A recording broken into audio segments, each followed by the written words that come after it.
Kỳ thi tháng thứ 2 sau khi khai giảng đã kết thúc. Điểm thi tháng lần này được chấm rất nhanh. Chiều thứ 6, thầy chủ nhiệm cầm bảng điểm bước vào lớp. Từ thầy Trương chủ nhiệm, nhìn vẻ mặt giận dữ là có thể thấy kết quả kỳ thi tháng này chắc chắn không hề lý tưởng. Trước đây cứ tưởng học sinh lớp 2 giỏi giang thế nào. Tôi còn cam đoan với ban lãnh đạo nhà trường, lần này số người đỗ vào trường chuyên ít nhất là 50%. Nhìn xem thành tích lần này của các em đi. Tôi thấy nản lòng thay cho sự nỗ lực của các em và cả sự hy sinh của phụ huynh các em nữa. Cả lớp bị thầy chủ nhiệm mắng.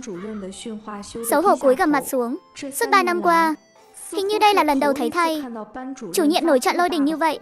Không ngờ học sinh do chính tôi dẫn dắt lại chẳng thể chịu nổi thử thách. Chỉ một kỳ thi khảo sát nghiêm túc đã khiến thực lực thật sự lộ nguyên hình. Kỳ thi lần này, tôi phải đặc biệt phê bình lớp trưởng Vương Bằng. Toán mà cũng làm sai tận 2 câu, chỉ được có 100 điểm. Em làm ăn cái kiểu gì thế? Trước đây các môn tự nhiên của Vương Bằng toàn điểm tối đa, lần này lại sai mất 2 câu. Chẳng giống phong độ bình thường của cậu ta chút nào. Thật không ngờ Vương Bằng cũng có ngày hôm nay. Thầy chủ nhiệm yêu cầu cao quá đi. Hesi, lớp trưởng cũng chỉ được 100 điểm. Chúng mình thi không tốt cũng là chuyện thường. Nhưng cho dù Vương Bằng chỉ được 100 điểm, thì cậu ta vẫn đứng thứ 4 trong lớp. Các em không có tư cách cười nhạo người khác. Sao Vương Bằng chỉ đứng thứ 4 thôi nhỉ? Nhưng trong lớp vẫn có những bạn phát huy rất tốt. Ví dụ như Quách Mỹ Mỹ, Trân Quyên đều tiến bộ rất nhiều. Vương Bằng chỉ đứng thứ 4. Thầy lại bảo mình tiến bộ. Vậy chẳng phải mình là hạng nhất sao? Lúc này mấy người bạn thân của cô ta quay sang, giơ ngón tay cái tán thưởng cô ta. Mỹ Mỹ hạng nhất của cậu chắc cú rồi. Không ngờ cả Vương Bằng cũng bị cậu vượt mặt. Đỉnh quá đi. Lát nữa có muốn đi đâu ăn mừng không? Vẫn đang trong giờ học mà. Để lát nữa tính. Lúc này, tiếng của thầy Trương từ trên bục giảng lại vang lên. Bây giờ thầy xin thông báo, hạng nhất của lớp chúng ta lần này cũng chính là hạng nhất toàn khối. Quách Mỹ Mỹ đến cả hơi thở cũng trở nên kiêu ngạo, dường như cảm nhận được ánh mắt ngưỡng mộ và đố kỵ của cả lớp. Chúng ta hãy chúc mừng em Lý Mai Mai. Biểu cảm của Quách Mỹ Mỹ cứng đờ, như bị sét đánh ngang tai. Câu nói này như gáo nước lạnh dội thẳng xuống, khiến cô ta lạnh tát cả người. Cùng lúc đó, cả lớp rộ lên tiếng bàn tán xôn xao. Trời ơi, Lý Mai Mai ăn cái gì mà siêu thế? Sao mà đỉnh thế không biết? Hạng nhất toàn khối là khái niệm gì chứ? Tôi nhớ học kỳ trước cậu ấy còn đứng bét lớp mà. Cũng có phải điểm thi chuyển cấp đâu. Thi tốt đến mấy cũng chẳng để làm gì. Trật tự nào? Dựa trên bảng xếp hạng tổng điểm, thành tích của em Lý Mai Mai đứng thứ 4 toàn thành phố. Kết quả này có ý nghĩa thế nào? Thầy nghĩ tất cả các em đều biết Lý Mai Mai có thể lội ngược dòng từ hạng bét. Không phải dựa vào may mắn đâu. Nhưng em đang ghen ăn tức ở ngoài kia. Trong lòng không thấy hổ thẹn chút nào sao? Cả lớp lại một lần nữa chấn động. Nghĩ lại một Lý Mai Mai tầm thường khi xưa, chỉ trong vòng vài tháng ngắn ngủi lại có thể đạt được thành tích như vậy. Giá trị của việc lọt top 50 toàn thành phố, học sinh lớp 9 là người hiểu rõ nhất. Không chỉ chắc xuất vào trường chuyên, mà còn được vào lớp chọn xuất sắc nhất. Đối với mỗi gia đình mà nói, đây đều là một vinh dự cực kỳ lớn. Lần trước hạng nhất tiếng Anh, lần này top 50 toàn thành phố. Đúng là nể cậu thật đấy. Sự nỗ lực thời gian qua cuối cùng cũng được đền đáp. Có phải mình đã quá sao nhãng vào việc khác rồi không? Cùng một tờ đề thi, Lý Mai Mai làm được, tại sao Quách Mỹ Mỹ tôi lại không làm được? Không vì cái bánh bao thì cũng phải vì cái sĩ diện. Nếu không, trước đây mình cười nhạo người ta, sau này chỉ có nước để người ta cười nhạo lại mình thôi. Tuần tới, nhà trường sẽ có một thông báo quan trọng cho các em. Các em về thông báo cho phụ huynh của mình. Lúc đó nhất định phải có mặt tại trường. Và bạn Lý Mai Mai sẽ đảm nhận vai trò diễn thuyết tại đại hội. Cuối tuần này em hãy chuẩn bị cho tốt. Ban giám hiệu muốn em diễn thuyết lại bài tiếng Anh đạt giải một lần nữa. Dạ vâng thưa thầy. Lúc này, ánh mắt của các bạn trong lớp nhìn Lý Mai Mai rõ ràng đã thay đổi. Thời gian qua, những biểu hiện xuất sắc của Lý Mai Mai, mọi người đều nghĩ là do may mắn, chỉ là chuyện vặt nên không để tâm. Nhưng giờ xem ra, hoàn toàn không phải do may mắn, mà là người ta thực sự có thực lực. Mai Mai, em lên huyện mua tài liệu gì mà bắt chị phải mang theo chứng minh thư với sổ tiết kiệm? Chị cả, chị thật thông minh. Em định nhờ chị giúp mở một tài khoản. Nói chuyện ở nhà không tiện lắm. Mai Mai giải thích một lượt về việc định mở tài khoản chứng khoán. Nói xong một hồi, thế không được đâu. Đưa hết tiền cho người ta, chẳng có gì bảo đảm cả. Chị ấy không hiểu chứng khoán, nhưng lúc trước đi làm ở xưởng may, có nghe qua từ này. Trong nhận thức của chị ấy, cái này chẳng khác gì đánh bạc. Chị cả, chứng khoán thực ra không rủi ro như chị nghĩ đâu. Nên mua cổ phiếu của công ty nào, em đã nghiên cứu kỹ rồi. Chỉ cần mở xong tài khoản, mua vào rồi đợi khoảng 1 tháng. Lợi nhuận có thể bằng cả năm thu nhập của tiệm mình. Cái gì? Bằng cả năm thu nhập sao? Em nói thật chứ? Tất nhiên là thật rồi. Em gái chị đã bao giờ lừa chị đâu. Tính trung bình thì quán mình hiện nay mỗi ngày có thể thu về khoảng 500 tệ, trừ đi những lúc tạm nghỉ không kinh doanh. Theo đà này mà tính, trừ hết chi phí mỗi năm cũng kiếm được 6 đến 8 vạn. Kiếm được số tiền này mỗi năm đúng là con số khổng lồ. Có tiêu thế nào cũng không hết được. Thật không hiểu nổi sao em gái còn muốn mạo hiểm chơi chứng khoán. Thôi kệ đi, dù sao tiền này cũng là em ấy kiếm được. Cùng lắm là lỗ để em ấy tự rút ra bài học. Sau khi đến huyện, Lý Mai Mai đi thẳng đến ngân hàng, nhưng lại biết được một tình huống giờ khóc giờ cười. Huyện Bình Xuyên hóa ra không có nơi làm thủ tục. Mở tài khoản chứng khoán, muốn làm thủ tục thì chỉ có thể lên thành phố Hải Thanh của tỉnh. Hết cách hai chị em lại phải quay lại bến xe, mua vé xe đi Hải Thanh. Vé đi Hải Thanh không hề rẻ chút nào, mỗi người tốn gần 20 tệ. Cả đi lẫn về là mất 40 tệ rồi. Chưa bắt đầu đầu tư gì mà tiền xe đã tốn mấy chục tệ. Đường đi Hải Thanh tốt hơn nhiều so với đường lên huyện. Ra khỏi huyện là lên thẳng đường cao tốc. Suốt cả quãng đường không hề cảm thấy sốc. Đi mất khoảng hơn 2 tiếng đồng hồ thì đã tới thành phố Hải Thanh. Đắt thì có hơi đắt thật, nhưng trải nghiệm đi xe cũng rất xứng đáng. Hải Thanh dù sao cũng là thành phố tỉnh lỵ. Hai chị em xuống xe. Lúc này cảnh tượng bên ngoài đã thay đổi chóng mặt. Không còn là những tòa nhà 7-8 tầng thấp bé ở huyện, mà là những tòa cao ốc chọc trời. Cảnh xe cộ tấp nập phồn hoa khiến người ta không thể rời mắt. Lý Mai Mai vốn đã có kinh nghiệm từ kiếp trước. Lý Đào Đào cũng từng làm thuê ở thành phố lớn phương Nam. Cả hai chị em đều có trải nghiệm sống ở thành phố, nên không hề cảm thấy bỡ ngỡ. Rất nhanh họ đã ra khỏi bến xe, bắt một chiếc taxi. Hai người lần lượt ngồi vào hàng ghế sau. Bác Tài cho chúng cháu đến sàn giao dịch chứng khoán ạ. Được rồi, hai cô bé này nhìn cách ăn mặc là biết từ quê lên rồi. Vậy mà vừa mở miệng đã đòi đến sàn chứng khoán. Ông ấy đã từng trở qua không biết bao nhiêu hạng khách rồi. Những khách thường xuyên đến sàn giao dịch, những người có thể đến nơi đó, ai mà không ăn mặc chỉnh tề chứ? Hoặc là người có thực lực. Đó có phải nơi người bình thường vào được đâu. Thậm chí ông ta còn bắt đầu lo lắng hai con bé này liệu có trả nổi tiền xe không. Nhưng giờ người cũng đã lên rồi, xe cũng đã đi được một đoạn. Giờ mà đuổi xuống thì không thực tế lắm. Đến nơi rồi tính sau vậy. Nếu có thực lực tuyệt đối, mua đại một miếng đất hoang trước khi Hải Thành phát triển, đến lúc đó bán lại. Lợi nhuận này chẳng kém gì chơi chứng khoán đâu. Nhưng giờ vẫn còn thời gian, không vội được. Hải Thành bắt đầu giải tỏa quy mô lớn chắc phải tầm năm 98.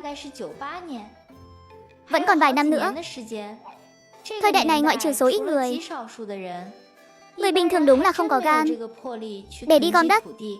Rất nhanh, chiếc taxi dừng lại ở một con phố sầm uất. Đến rồi, tổng cộng 3 tệ. Cái gì mà 3 tệ? Mới đi một tí mà lấy tận 3 tệ. Đây là giá gấp mấy lần. Xe ôm ở huyện rồi còn gì. Tính tiền theo đồng hồ cả đấy. Nếu không trả nổi tiền xe, tôi không ngại đưa các cô lên đồn công an đâu. Lý Đào Đào còn muốn tranh luận, liền bị Lý Mai Mai cản lại. Trả cho ông ta đi. Nói rồi đưa ra một tờ 100 tệ. Có tiền lẻ không? Không có tiền thối. Ông ta bực mình. Thời buổi này ai lại dùng tờ 100 trả tiền xe chứ? Quan trọng là hai cô gái mà ông ta vừa mới coi thường lúc nãy, chắc chắn là đối phương cố ý kiếm chuyện. Tài xế lườm Lý Mai Mai, nhận lấy tiền rồi bắt đầu kiểm tra kỹ, sợ nhận phải tiền giả. Sau khi soi xét kỹ càng nhiều lần, xác định được là tiền thật. Đảo mắt một vòng, giả vờ khó xử. Tôi không có nhiều tiền lẻ thế đâu. Hai em đợi ở đây một lát. Tôi ra ngân hàng phía trước rút 50 tệ. Nói rồi định mở cửa đi ra. Đợi đã, có chuyện gì thế? Đưa tiền cho tôi. Sau đó chị tôi sẽ đi cùng ông. Ông cũng không cần lo chúng tôi bùng tiền. Như vậy chẳng ai phải chịu thiệt. Ái cha, sao tôi lại quên bánh tiền lẻ ở đây nhỉ? Nói rồi liền cúi thấp người xuống, lục lọi rồi ghé lái một hồi. Đây, tổng cộng là 97 tệ. Thanh toán xong xuôi, sau khi hai người xuống xe, Lý Mai Mai không vội rời đi ngay, mà cúi người xuống bên phía ghế phụ, nói với tài xế qua cửa xe. Chuyện ông đi đường vòng tôi không thèm nói. Lát nữa tôi sẽ ra đồn cảnh sát ở giao lộ để báo cáo về vụ tiền giả này. Biển số xe của ông tôi cũng nhớ kỹ rồi. Liệu hồn mà làm ăn. Tài xế nuốt nước bọt cái ức, không dám thốt lên lời nào. Hắn đúng là định giả vờ đi rút tiền, rồi sau đó cho sang một tờ tiền giả. Như vậy là ăn không được hơn 100 tệ. Chỉ là hắn không thể ngờ tới, một cô bé trong tuổi đời còn nhỏ như vậy lại có thể nhìn thấu được chiêu trò này. Cậu mong đứa nhỏ này chỉ nói đùa cho vui. Sau khi chiếc taxi rời đi, Lý Đào Đào kéo Lý Mai Mai lại hỏi: sao em nhìn ra được là lão ta đang định đưa tiền giả cho mình thế? Đây là mánh khóe quen thuộc của đám taxi gian. Nếu vừa rồi để lão đi rút tiền, lão sẽ lập tức tráo thành tiền giả. Đến lúc đó chúng ta biết đi đâu đòi lý lẽ. Nếu không nhờ em gái ngăn lại kịp thời, rất có thể chúng ta đã bị lừa rồi. Chẳng mấy chốc chị ấy lại thấy thắc mắc. Chị ấy đã lăn lộn xã hội được mấy năm, ý thức an toàn cơ bản chắc chắn là có đủ. Nhưng suốt cả quá trình vừa rồi, lại chẳng hề nhận ra đối phương có vấn đề. Vậy mà đứa em chưa từng đi xa nhà bao giờ lại có thể nhìn thấu chiêu trò đó sao? Lý Mai Mai bước vào sàn chứng khoán. Dù cuối tuần thị trường không giao dịch, nhưng bên trong vẫn đông nghịt người. Chắc là phản ứng dây chuyền từ cơn sốt chứng khoán. Nhiều người bị thu hút đến đây để mở tài khoản. Lý Mai Mai không vội vàng đi xếp hàng, mà đang tìm kiếm những người làm trung gian đại lý. Cô cũng không dành về quy trình mở tài khoản thời này. Bây giờ tìm một trung gian làm thay, bỏ chút tiền để đỡ tốn công sức thì không còn gì bằng. Từ xưa đến nay, nghề trung gian ở ngành nào cũng có. Lý Mai Mai ở trong đám đông, liếc mắt một cái đã thấy nhiều bóng dáng trung gian. Sau một hồi quan sát, cuối cùng cô chọn trúng một người đàn ông, tầm khoảng 30 tuổi. Tìm người thế này làm việc chắc là ổn. Lý Mai Mai vẫy vẫy tay với người đó. Đối phương rất thành thục chạy chậm tới. Nhưng khi thấy đó là một cô bé, sắc mặt hơi thay đổi, nhưng vẫn cười hỏi: xin hỏi có việc gì không? Có nhận làm dịch vụ mở tài khoản chứng khoán cấp không? Chúng tôi chuyên đại lý mở tài khoản chứng khoán, cung cấp thông tin cổ phiếu, hiệu quả tuyệt đối cao. Phụ huynh của cháu đâu? Bây giờ có thể giúp mọi người làm ngay. Không có phụ huynh. Là chị cháu làm, em gái à? Em đừng có quậy nữa được không? Đây là nơi đầu tư chơi cổ phiếu. Các cháu đủ tuổi vị thành niên chưa? Có biết cần bao nhiêu vốn mới đầu tư được không? Anh ta hôm nay đã lượn lờ ở đây cả ngày rồi, vẫn chưa chốt được đơn nào. Khó khăn lắm mới có người chủ động tìm. Không ngờ lại là hai đứa trẻ. Hơn nữa nhìn cách ăn mặc cũng không giống người giàu có thể chơi nổi cổ phiếu. Nhưng dù sao người ta cũng đã tìm đến, anh ta cũng phải có đạo đức nghề nghiệp. Thấp nhất bao nhiêu tiền thì đầu tư được? 1 vạn tệ khởi điểm. Với lại các cháu cũng thấy đó, bây giờ tự mình xếp hàng mở tài khoản, trong ngày chưa chắc đã mở xong đâu. Cháu xem tìm chúng tôi tiện biết bao, chỉ cần trả thêm một chút phí trung gian. Nhưng có vài người lại sợ bị lừa. Hesi, khó quá mà. Dù sao hôm nay anh ta cũng chẳng có đơn nào, cũng chẳng có ai thèm đói hoài đến anh ta, nên anh ta không ngại tán gẫu với hai cô bé nông thôn trước mặt. Phí môi giới bao nhiêu à? Chỉ mở tài khoản thì là 100 tệ. Nếu cần hỗ trợ giao dịch thì thu thêm 3% lợi nhuận. Chị không cần lo tiền môi giới đâu. Nhờ anh đưa chị tôi đi mở tài khoản chứng khoán ngay bây giờ.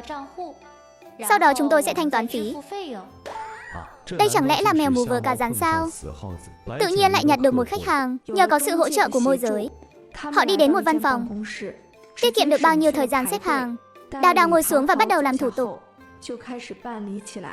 Lý Mai Mai luôn đứng phía sau đồng hành. Tuy không hiểu về chứng khoán, nhưng nhìn vào tên của những mã cổ phiếu đó, có những mã vẫn còn rất hot sau hàng chục năm nữa. Mua mấy mã này chắc chắn không sai. Xin hỏi các cháu muốn nạp bao nhiêu tiền vào tài khoản? Sau khi làm xong tài khoản, nhân viên đó bắt đầu hỏi Lý Đào, hỏi về số vốn đầu tư của Đào Đào. Anh ta thực sự không thể hiểu nổi. Ngay trước mặt mình, hai cô bé này mở tài khoản chứng khoán làm gì? Người mua chứng khoán chẳng phải toàn đại gia sao? Đây đâu phải thứ mà trẻ con nên động vào. Nếu không phải do môi giới dẫn vào, anh ta chắc chắn không tiếp loại khách này. Mở tài khoản trống mà không mua cổ phiếu thì chẳng có ý nghĩa thực tế nào cả. Lý Đào Đào nhìn Lý Mai Mai theo bản năng, có chút do dự. Cụ thể là đầu tư bao nhiêu, Lý Mai Mai thực ra cũng không rõ. Dù sao tiền kiếm được mấy ngày qua đều rút ra hết rồi. Cứ nhiêu đây đi. Các anh đếm thử xem. Anh chàng môi giới đó sững sờ luôn. Nhiều tiền mặt thế này lại lấy ra từ trên người một cô bé. Cảm giác thật là kỳ lạ. Xem ra đúng là không thể trông mặt mà bắt hình dong. Cháu chắc chắn muốn dùng số tiền này để nộp vào tài khoản chứng khoán để đầu tư chứ. Vâng, có vấn đề gì không ạ? Nhân viên sàn giao dịch mỉm cười chuyên nghiệp, bắt đầu kiểm đếm tiền mặt. Lý Đào Đào nhìn số tiền này, nói không tiếp là nói dối. Đó là số tiền chị ấy đã vất vả làm lụng ngày đêm mới có được, giờ đột nhiên phải đem đi đầu tư hết. Có một khoảnh khắc, chị ấy nghĩ số tiền này coi như đổ sông đổ biển rồi. Tổng cộng đúng 2 vạn tệ. Kiểm tra lại không có sai sót. Trọng sinh về thập niên 90. Cô gái dùng tiền bán lẩu cay tiến quân vào thị trường chứng khoán. Có một vài lưu ý giao dịch nhắc nhở cô. Từ thứ 2 đến thứ 6 là ngày giao dịch. 9 giờ sáng mở cửa sàn, 1 giờ 30 chiều đóng cửa sàn. Nếu cần giao dịch, có thể gọi điện đặt lệnh trước, hoặc xếp hàng chọn mã để mua. Gọi điện không giới hạn thời gian. Lý Mai Mai còn phải đi học, đến sàn giao dịch lại càng không khả thi. Đất hiếm phương Bắc, cung cấp điện phương Nam. Ngày mai khi mở sàn, giúp tôi mua ở mức giá 1 tệ 2 và 8 hào. Mỗi loại mua vào 1 vạn tệ. Tạm thời không bán ra. Đừng nhìn hai mã chứng khoán này hiện tại bình thường. Không lâu nữa đâu, những phiên tăng trần liên tiếp sẽ khiến nhiều nhà đầu tư phải em dè. Muốn mua cũng không mua nổi. Cô bé à, cháu chắc chắn ngày mai muốn mua hai mã này chứ. Nhân viên sàn giao dịch vừa nãy đã đặc biệt xem qua. Mã đất hiếm phương Bắc này, đà tăng cũng chỉ bình thường. Tuần trước tính chung còn bị giảm điểm. Còn về cung cấp điện phương Nam, dù không giảm sàn, nhưng cũng chẳng khá khẩm gì hơn. Vì trách nhiệm với nhà đầu tư, anh ta phải đưa ra cảnh báo an toàn. Vâng, cứ thao tác theo lời cháu nói là được. Không còn việc gì thì chúng cháu đi được rồi chứ. Được rồi, vậy tôi sẽ giúp cô đăng ký. Sáng mai sẽ mua vào mã chứng khoán này. Ký vào đơn giao dịch này là có thể đi rồi. Việc ký tên chẳng qua là cam kết đầu tư có rủi ro. Mọi khoản lời lỗ, nhà đầu tư tự chịu trách nhiệm và các rủi ro liên quan. Sau khi bảo Lý Đào Đào ký tên xong, thanh toán xong phí môi giới, hai người liền đứng dậy rời đi. Đối với hai mã cổ phiếu này, em định đầu tư dài hạn. Xu hướng ngắn hạn không quan trọng đâu. Lão Quách, ông chắc hai đứa nhỏ này là nhà đầu tư thật à? Sao chúng lại có nhiều tiền thế? Tôi làm sao mà biết được? Tôi cũng mơ mơ hồ hồ được chúng tìm đến thôi. Thấy con bé nhỏ tuổi kia khá là chuyên nghiệp. Hai mã cổ phiếu nó chọn thế nào? Có nên mua vào không? Chuyên nghiệp cái nỗi gì? Ngày mai chắc chắn giảm sàn. Chỉ có kẻ ngốc mới mua. Sau khi chị em Lý Mai Mai rời đi, người môi giới và nhân viên tán gẫu vài câu. Cuối cùng đều nhất trí rằng hai đứa con gái này chắc chắn là bị hâm rồi. Nếu không ai lại đem 2 vạn tệ đi ném qua cửa sổ. Sau khi chị em Lý Mai Mai ra khỏi sàn giao dịch, thấy trời đã bắt đầu xế chiều. Hóa ra đã ở trong đó hơn 2 tiếng đồng hồ. Hai người vội vàng bắt một chiếc taxi, rồi lao thẳng ra bến xe, chỉ hy vọng kịp chuyến xe cuối cùng. Chị đừng suy nghĩ lung tung nữa. Đợi đợt cổ phiếu này có lãi, em sẽ dùng tiền đó mua cho chị một cửa hàng trên huyện, rồi mở thêm một tiệm lẩu cay nữa, làm thành một chuỗi cửa hàng luôn. Sau này chị sẽ là bà chủ lớn. Chị khéo cái miệng, bao nhiêu tiền nói hết là hết. Đổi lại là ai mà chẳng sót chứ.